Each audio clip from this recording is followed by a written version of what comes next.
أعوذ بالله من الشيطان الرجيم. بسم الله الرحمن الرحيم. الحمد لله رب العالمين، والصلاة والسلام على أشرف الأنبياء والمرسلين وعلى آله وصحبه أجمعين. اللهم إنا نسألك رضاك والجنة ونعوذ بك من سخطك والنار. اللهم إنك عفو كريم تحب العفو فاعف عنا وعن والدينا وعن جميع المسلمين والمسلمات والمؤمنين والمؤمنات الأحياء منهم والأموات برحمتك يا أرحم الراحمين. Tazkirah untuk hari ke-30 Ramadan bertajuk persiapan menjelang Aidil Fitri. Assalamualaikum warahmatullahi wabarakatuh.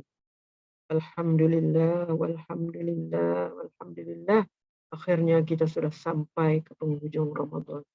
Semoga segala amalan kita akan diterima oleh Allah Subhanahu wa taala. Ketika ini para malaikat dan ahli langit meratapi pemergian Ramadan. Kita sebagai manusia yang banyak berbuat dosa, lebih patut lagi menangisi pemergian Ramadan kerana kelebihan yang banyak di dalam bulan ini berbanding bulan-bulan yang lain. Dalam pada itu, terdapat segelintir umat Islam yang tidak sabar-sabar menunggu kedatangan 1 Syawal. Namun pengisian Ramadan entah ke mana. Kita memang disuruh bergembira menyambut Syawal, tetapi biarlah didasari atas kefahaman tentang Syawal sebagai hari kegembiraan atas amalan sepanjang Ramadan. Dalam kegairahan menyambut hari raya yang mulia adalah wajar ianya disambut mengikut lunas-lunas yang digariskan oleh syarak dan tidak dicampur adukkan dengan perkara-perkara yang dilarang atau diharamkan oleh Islam. Hari Raya Aidilfitri merupakan kurniaan Allah Subhanahu wa taala khusus kepada hamba-hambanya yang beribadah dan berjuang melawan hawa nafsu di sepanjang bulan Ramadan. Serikan sambutan Aidilfitri itu dengan amalan yang dan aktiviti yang membayangkan cara kita menyambut Ramadan. Apa yang menyedihkan, sambutan Aidilfitri lebih tertumpu dalam bentuk fizikal atau lahiriah sahaja dan sesetengah tidak sesuai dengan roh pengajaran Islam. Setiap individu Muslim wajib meneliti kembali segala aktiviti yang telah berjalan pada hari raya selama ini. Ciri-ciri yang diambil daripada budaya luar Islam atau warisan budaya asing yang tidak sesuai dengan akidah dan syariah Islam hendaklah ditinggalkan. Makanan, juadah dan kuih-muih boleh disediakan pada hari raya, tetapi hendaklah dalam bentuk yang sederhana. Demikian juga dengan perhiasan rumah, pakaian untuk diri dan anak-anak mestilah sesuai dengan kemampuan ekonomi keluarga. Saudara pendengar sekalian, menjelang kemeriahan 1 Syawal, marilah kita berkongsi sedikit ilmu berkenaan amalan-amalan sunat berkaitan Aidilfitri yang diamalkan oleh Nabi kita Muhammad sallallahu alaihi wasallam dan para sahabatnya. Semoga sedikit perkongsian ini menjadi pendorong kepada kita semua untuk memaknakan Aidilfitri dari sambutan adat kepada menjadi sambutan ibadat. Pertama, bertakbir. Takbir pada hari Aidilfitri bermula ketika terlihatnya anak bulan di akhir Ramadan dan berakhir setelah selesai imam membaca khutbah pada 1 Syawal. Disunatkan juga untuk kita bertakbir di sepanjang perjalanan dari rumah menuju ke masjid untuk menunaikan salat Aidilfitri. Namun dalam masyarakat kita, takbir itu dilaungkan dalam keadaan sedih dan mendayu-dayu. Sehingga kan ada yang menitiskan air mata kesedihan ketika takbir dilaungkan kerana kesyahduannya. Sepatutnya takbir hendaklah dilaungkan dengan lebih bersemangat demi melahirkan kesyukuran dan mengagungkan Allah SWT. Allah memerintahkan agar diakui kebesaran dan keagungannya melalui laungan takbir. Lafaz ucap selamat Majoriti amalan umat Islam di Malaysia akan mengucapkan antara satu sama lain pada hari Lebaran dengan ucapan selamat hari raya, maaf zahir batin. Namun amalan sunat sebagaimana yang diamalkan oleh para sahabat ialah dengan memberikan ucapan taqabbalallahu minna wa minka. Saya baca sekali lagi. Taqabbalallahu minna wa minka. Apa maknanya? Semoga Allah menerima amalan kami dan amalan kamu. Ucapan kita pada sahabat kita. Ketiga, mandi sunat pagi raya. Disunatkan mandi di pagi hari raya sebagaimana mandi wajib, iaitu sebelum berangkat menuju ke tempat pelaksanaan solat Aidilfitri. Hikmah mandi ini ialah agar kita berada dalam keadaan yang bersih sewaktu himpunan solat Aidilfitri. Keempat, sebelum solat Aidilfitri, makan sebelum solat Aidilfitri. Makan sebelum solat Aidilfitri. Disunatkan kaum muslimin menjamah makanan sebelum berangkat menunaikan solat Aidilfitri. Perbuatan ini bertujuan menutup segala andaian bahawa dibenarkan berpuasa pada hari raya. Kebiasaannya, Rasulullah SAW akan memakan kurma dalam jumlah yang ganjil pada pagi hari raya.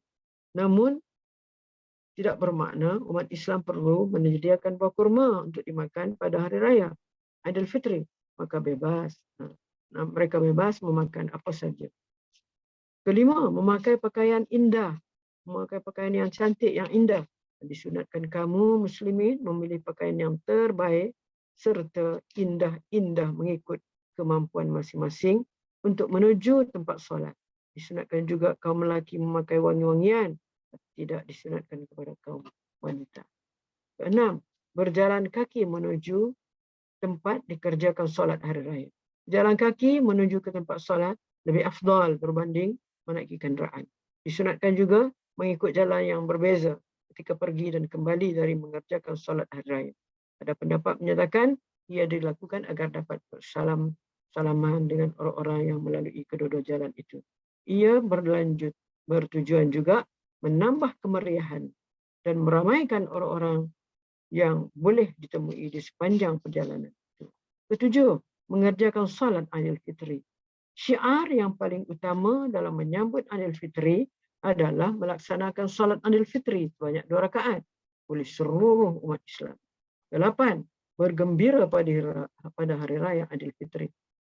Tampilkan kegembiraan dalam sambutan itu dengan sambutan yang penuh keimanan. Cara menyambut itu mungkin berbeza mengikut adat setempat.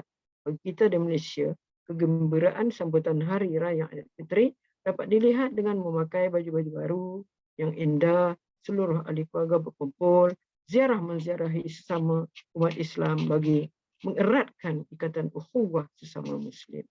Kesembilan, puasa sunat 6 hari pada bulan Syawal. Sesiapa yang berpuasa pada bulan Ramadan lalu diiringi dengan puasa 6 hari di bulan Syawal, seolah-olah dia telah berpuasa setahun. Seseorang bebas memilih mana-mana hari sepanjang bulan Syawal, sama ada secara berturut-turut atau berpisah-pisah. Man shoma Ramadana sittatan min Syawal faka'annama shoma ad-dahr.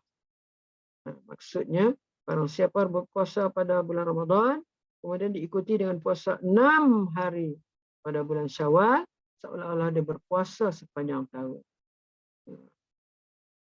Ini hadis riwayat An-Nasa'i. Ke-10, Aidilfitri atau Aidilfitri atau Aidilfitri. Penggunaan di dalam bahasa Arab ialah Aidilfitri. Namun yang sebenar di dalam bahasa Malaysia ialah Aidilfitri.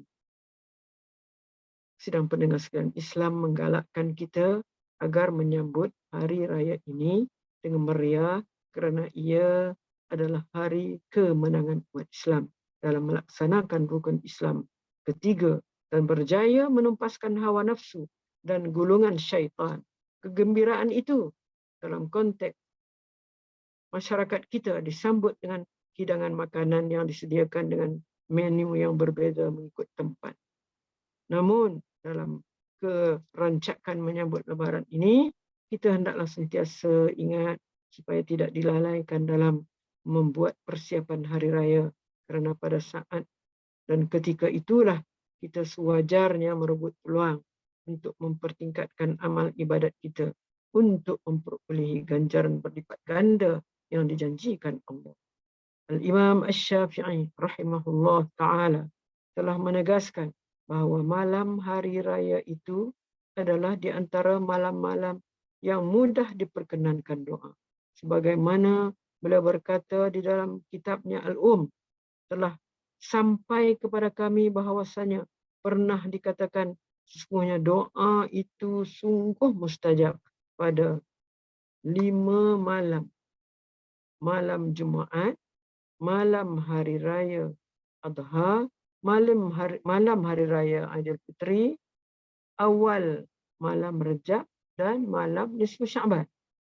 Maka marilah kita semua sama-sama mengambil kesempatan waktu yang ada untuk menghidupkan malam hari raya.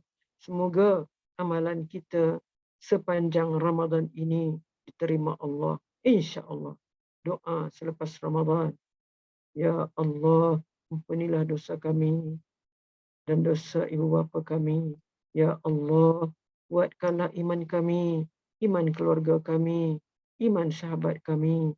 Ya Allah, berikanlah kejayaan dunia dan akhirat kepada kami. Allahumma ya Allah. Allahumma ya Allah. Ma kana fiha min dhikrin wa syukrin fataqabbalhu minna wa ahsin qabulahu wa ma kana min tafritin wa taqsirin wa tadyi'in fatajawaz 'anna bi si'ati rahmatika ya arhamar rahimin. Ya Allah, apa yang ada pada malam ini daripada zikir kami, kesyukuran kami, maka terimalah ia daripada kami dan elokkanlah penerimaannya. Dan apa yang terdapat daripada kami, keterlaluan kami, kelalaian kami dan kami mensia-siakan sesuatu, maka maafkanlah kami dengan berkat keluasan rahmat-Mu, wahai yang maha mengasihani daripada segala yang mengasihani. Allahumma taghammadni fiha bisabighi karamika waj'alna fiha min awliyaika waj'alha lana khairan min alf syahrin ma'a azimil ajri wa karimiz zuq. Engkau penuhilah malam pada malam ini dengan limpahan kemuliaan-Mu. Golongkanlah kami pada malam ini dari kalangan kekasih-Mu. Dan kurniakanlah kami kebaikan 1000 bulan disertai pahala yang besar dan simpanan pahala yang mulia. Sallallahu ala Sayyidina Muhammad wa ala alihi wa sahbihi ajma'in. Walhamdulillahi Rabbil alamin. Taqabbalallahu minkum minna wa minkum taqabbal ya karim. Sekian, wabillahi taufiq wal hidayah. Assalamualaikum warahmatullahi wabarakatuh.